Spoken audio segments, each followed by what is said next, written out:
Hello दोस्तों, नमस्कार। क्या हाल है? आइए जानते हैं आज की यूपी की 25 अति महत्वपूर्ण खबरों को सिर्फ 10 मिनट में, जो सीधे आपके काम की और आपके जानने लायक होने वाली है। तो चलिए बिना देर किए खबरों की इस जबरदस्त बुलेटिन में आगे बढ़ते हैं। लेकिन उससे पहले जो लोग इस चैनल को सब्सक्राइब नहीं किए वो जरूर करें और साथ में इस वीडियो को किस जिले, किस ब्लॉक से देख रहे हैं ये बताना ना भूले। चलिए दोस्तों, पहला अपडेट देखिए। नागरिक उड्डयन महानिदेशालय यानी नागरिक उड्डयन महानिदेशालय ने 1 मार्च 2026 को देश भर की एयरलाइंस के लिए खतरनाक वस्तुओं की ढुलाई को लेकर नियम और सख्त कर दिए हैं।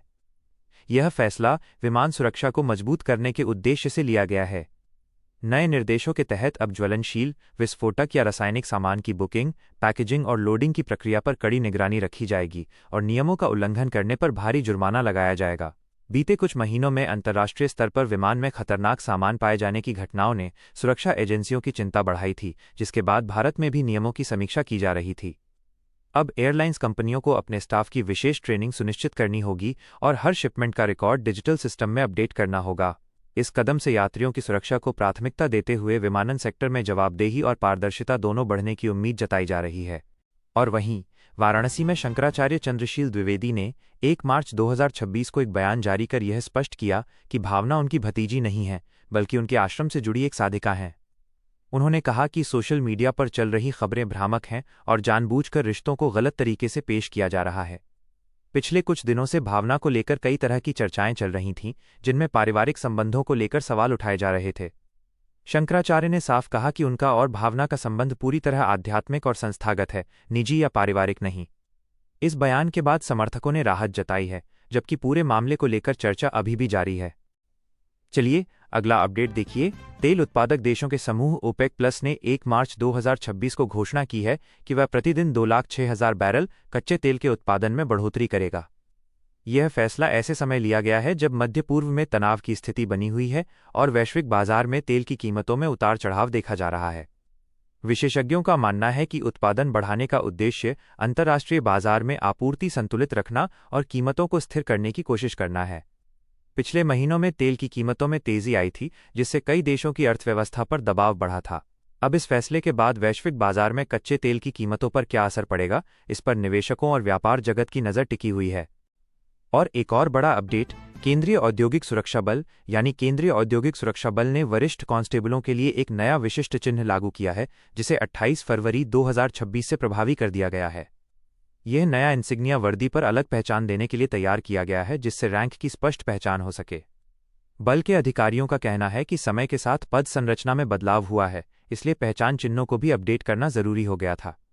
इससे ड्यूटी के दौरान कमांड और कंट्रोल सिस्टम को और व्यवस्थित बनाने में मदद मिलेगी। नई व्यवस्था लागू होने के बाद जवानों में उत्साह देखा जा रहा है और इसे संगठनात्मक सुधार की दिशा में अहम कदम माना जा रहा है। राइट, तो चलिए आगे बढ़ें, एक और अपडेट देखें। दोस्तों, अमेरिका में चीन से जुड़े टैरिफ धोखाधड़ी मामले में बड़ा खुलासा हुआ है, जिसमें अमेरिकी कंपनियों को करीब 10,02,000 करोड़ रुपए का नुकसान होने का दावा किया गया है। रिपोर्ट के अनुसार फर्जी आयातकों ने गलत दस्तावेजों और कम कीमत दिखाकर सीमा शुल्क से बचने की कोशिश की, जिससे राजस्व को भारी क्षति पहुंची। यह मामला उस समय सामने आया जब अमेरिकी जांच एजेंसियों ने आयात आंकड़ों की विस्तृत समीक्षा की और कई संदिग्ध कंपनियों को चिन्हित किया।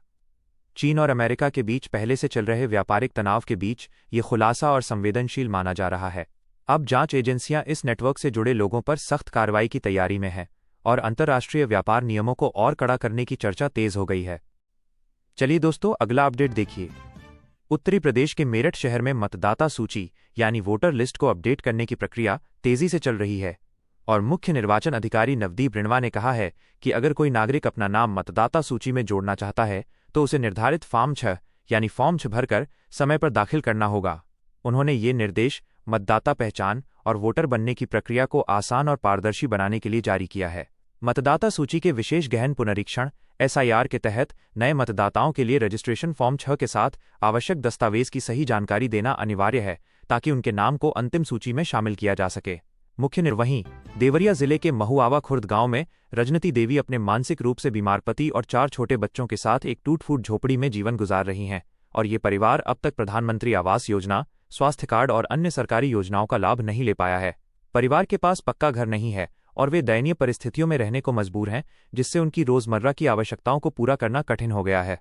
स्थानीय लोगों के अनुसार कार्यक्रमों में पंजीकरण और लाभ लेने के लिए आवश्यक दस्तावेजों की कमी, सूचना की पहुंच में कमी और डिजिटल प्रोसेस की जटिलता ने इस परिवार को योजनाओं से वंचित रखा है।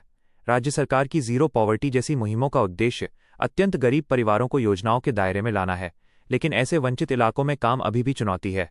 सामाजिक कार्यकर्ताओं का कहना है कि परिवार को समग्र पहचान संख्या जैसे पोर्टल के माध्यम से पंजीकरण कराना चाहिए ताकि वे योजनाओं का लाभ पा सकें और जीवन स्तर बेहतर कर सकें। चलिए अगली खबर आ रही है, देखिए। पश्चिम एशिया में बढ़ रहे तनाव के बीच मध्य पूर्व के मुख्य समुद्री मार्ग हॉर्मुज जलडमरू मध्य को लेकर वैश्विक गैस और तेल बाजार में संकट की संभावना बढ़ गई है। यह मार्ग दुनिया के लगभग 20% तेल और तरल प्राकृतिक गैस LNG निर्यात का मुख्य मार्ग है और संघर्ष के कारण टैंकरों द्वारा इसके उपयोग को रोक दिया गया है, जिससे गैस बाजार में सबसे बड़े व्यवधान की आशंका जताई जा रही है। विश्लेषकों का मानना है कि कतर से जुड़ी कम से कम 11 LNG टैंकरों ने युद्ध क्षेत्र के रास्ते से बचने के लिए अपनी यात्राएं रोकी हैं, जिससे विश्व बाजार में गैस की आपूर्ति अस्थिर हो सकती है। भारत और चीन जैसे एशियाई बड़े ऊर्जा आयातक देशों को इससे विशेष रूप से जोखिम हो सकता है, क्योंकि वे मध्य पूर्व से अपने ईंधन का एक बड़ा हिस्सा प्राप्त करते हैं और आपूर्ति में बाधा का असर घरेलू कीमतों और ऊर्जा सुरक्षा पर पड़ेगा। विशेषज्ञों ने कहा है कि यदि ये तनाव लंबी अवधि तक जारी रहता है तो ये 2022 के बाद से विश्व गैस बाजार में सबसे बड़ा संकट बन सकता है, जिस कारण LNG की कीमतों में उछाल और उपभोक्ताओं पर दबाव देखने को मिल सकता है। देशों को वैकल्पिक और इससे एक दिन पहले अभी आपको पता होगा, इसराइल और ईरान के बीच जारी संघर्ष ने ऊर्जा आपूर्ति और व्यापार पर भी असर डाला है और वैश्विक व्यापार, ट्रैफिक और बीमा लागत बढ़ने की आशंका जताई जा रही है, क्योंकि प्रमुख निर्यात मार्गों पर अनिश्चितता से बाजार में तनाव बढ़ा है। और वहीं दुनिया भर में दहशत पैदा करने वाले इजरायल-ईरान संकट के बीच भारत भी कूटनीतिक प्रयास कर रहा है और बातचीत के रास्ते तलाशने की कोशिशें कर रहा है, लेकिन क्षेत्रीय और वैश्विक चुनौतियां इसे आसान नहीं रहने दे रही हैं। चलिए दोस्तों, अगला अपडेट देखिए। पश्चिम एशिया में बढ़ते तनाव के बीच ब्रिटेन के प्रधानमंत्री कीयर स्टारमर ने 1 मार्च 2026 को संकेत दिया है कि यदि हालात और बिगड़ते हैं तो ब्रिटिश सेना को मध्य पूर्व में सक्रिय भूमिका निभानी पड़ सकती है।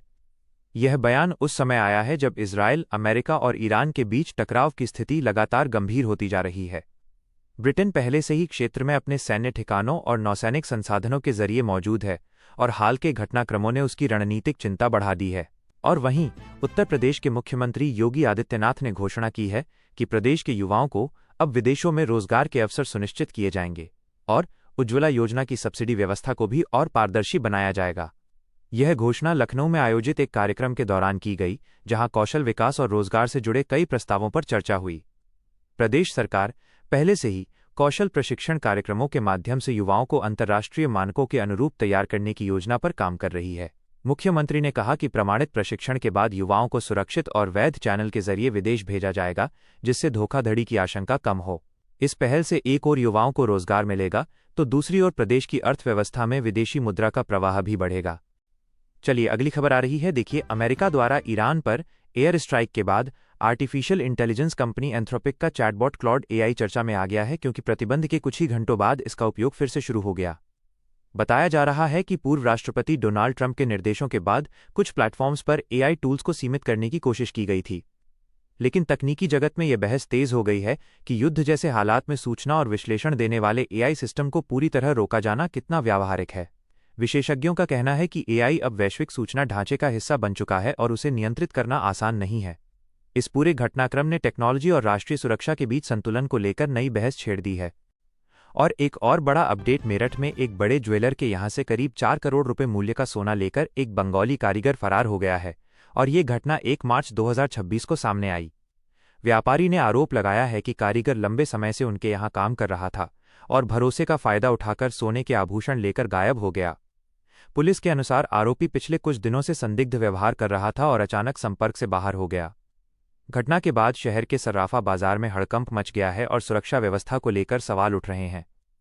फिलहाल पुलिस टीमें संभावित ठिकानों पर छापेमारी कर रही हैं और आरोपी की तलाश तेज कर दी गई है। तो चलिए आगे बढ़े, एक और अपडेट देखें। दोस्तों, हरियाणा के किसान रमेश चंद्र ने दिल्ली के पूसा मेले में 5000 वर्ष पुरानी बताई जा रही सोना मोती गेहूं की प्रजाति को फिर से जीवित कर